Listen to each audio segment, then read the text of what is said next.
समय जो पेरेंट्स है और खासकर हमारा आईपीआर जो हमारी हुँ, फैमिली है, उसका जो हुँ। है सपोर्ट चाहिए, तो पेरेंट्स का आईपीआर का एटीट्यूड कैसे होना चाहिए और कैसे उन चीज़ों को उन्हें टैकल करना चाहिए?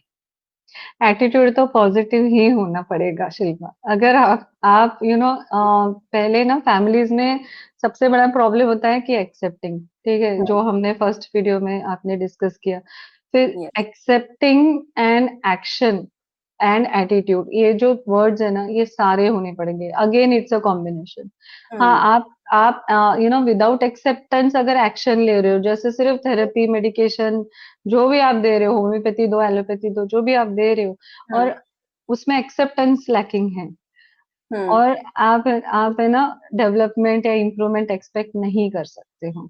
हुँ, सो ये कॉम्बिनेशन है क्योंकि जब एक्सेप्टेंस आता है ना, तब एक्सपेक्टेशंस नहीं आते हैं। यस। तो वो प्रेशर हट जाता है।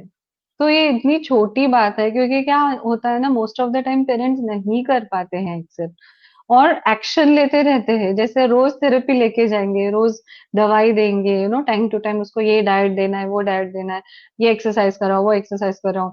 बहुत सारी चीज़ करते हैं, पर बेसिक में ही एक चीज़ भूल जाते हैं कि जो दिल से करनी है, एक्सपेक्टेशन नहीं करनी है। क्योंकि हुँ, हमको नहीं मालूम है कि ये आज होगा, 6 महीने के बाद होगा या 1 या साल के बाद। यस। सो टाइम लिमिट नहीं सेट करनी है, आईपीआर को फर्स्ट ये समझना है, हुँ, ठीक है? And second is appreciation. So जब मैंने थेरेपी जॉइन की तो मेरे थेरेपिस्ट ने मुझे मैंने उनको कुछ एक प्रॉब्लम पूछी कि मैम ऐसा-ऐसा है और ये नहीं कर रहा है या ये कैसे सॉल्व करें? तो बोलते हैं कि आपने उसको कितनी बार कल के या 2 दिन में, पिछले 2 दिन में आपने उसको कितनी बार वेरी गुड बोला या वेरी नाइस बोला है? सो हुँ, मैंने बोला कि जभी-जभी उसने परफ़ॉर्म किया है तब मैंने बोला है, कि जैसे हुँ, अगर मैंने उनको कुछ मैथ्स का सम दे दिया और उन्होंने सॉल्व किया, तो हम बोलते हैं वेरी गुड। कहते हैं नहीं, बिना बात की वेरी गुड बोलो उसको, बिना बात के एप्रिशिएट करो। सो इतनी छोटी बात होती है। अगेन एप्रिसिएशन भी यू नो अनकंडीशनल होना चाहिए। लव जो होता है वो अनकंडीशनल होना चाहिए। सो ऐसे हुँ, नहीं है कि आप परफॉर्म कर रहे हो, अगर बच्चा परफॉर्म, क्योंकि बच्चा आइडेंटिफाई करता है, जब भी मैं परफॉर्म करूँगा या जब भी मैं कुछ सीखूँगा, तभी मुझे एप्रिशिएट या प्यार किया जाएगा। प्यार किया तो जाएगा, बहुत यस। छोटी-छोटी बात होती है। फिर एक चीज़ होती है नेगेटिव अटेंशन, जहाँ पे ना बच्चा ऐसे कुछ ना नेगेटिव चीज़ें करता है, जैसे चीज़ें फेंकेगा और हुँ, आपको देखेगा कि पेरेंट्स आप देख रहे कैसे हैं या रिएक्ट नहीं देख कर रहे हो उस पर? रहे। यस। और पेरेंट्स को ये बात समझ नहीं आती है कि उसको अटेंशन चाहिए। वो एक हुँ, रेगुलर बच्चे के जैसे बोल नहीं पाता है या वो हुँ, ऐसे एक्शन से भी नहीं बता पाता है। तो वो उल्टे उल्टे वे में बताता है कि जैसे कुछ फेंकेगा, चिल्लाएगा, रोएगा, मारेगा, ऐसे नेगेटिव चीज़ें करेगा। तो उसमें भी वो जो अटेंशन उनको मिलता है, वो उनको चाहिए होता है। तो आपको ये बात समझनी है, ये मेरे लिए बहुत डिफ़िकल्ट था कि वो नेगेटिव अटेंशन वाली जो हरकतें वो करते हैं, उसको इग्नोर कैसे करना है।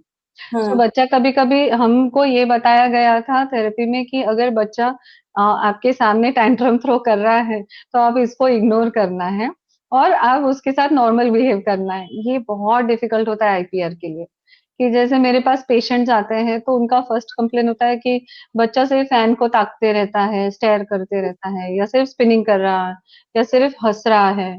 तो इसको इग्नोर करना है, ये फर्स्ट इम्पोर्टेंट चीज़ है। फिर आप बाद में आप उनको सिखाओ या बाद में कुछ थेरेपी वगैरह करा सकते हो। अगर आप उसको डाँटते ही रहोगे कि आप ऐसे क्यों कर रहे हो? मत करो, तो फिर ये कुछ यूज़ नहीं होने वाला है। सो नेगेटिव अटेंशन बहुत सारे पेरेंट्स को समझ में नहीं आती है या हुँ, फिर उनको ये हैंडल करने नहीं आता है।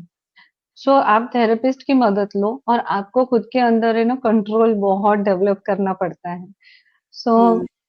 this is a very important feature for the IPR.